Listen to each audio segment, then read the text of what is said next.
Hi, I'm Marta Moreno Vega. I'm the president and founder of the Caribbean Cultural Center African Diaspora Institute. I graduated from NYU as an arts professor or an art teacher.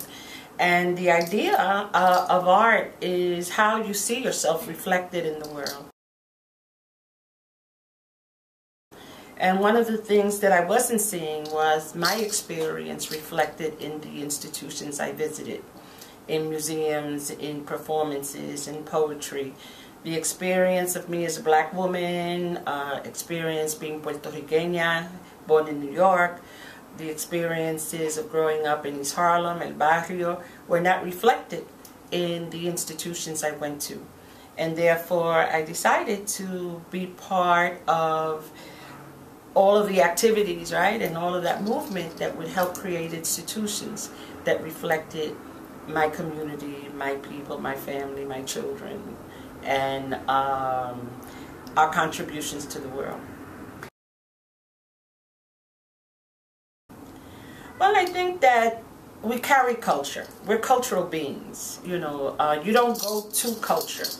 The way you think, the way you eat, the way you move in the world is all based on your culture. What happens is that sometimes we don't understand it because in our history books people don't talk about our experience or the experiences of those who came before us.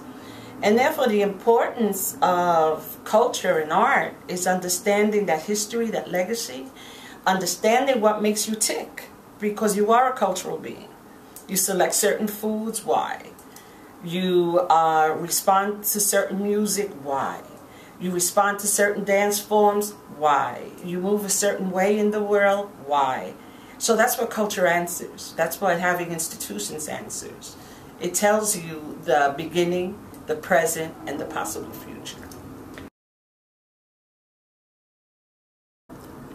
We are part of a global reality, and what happens in contemporary times is that mobility is so fluid.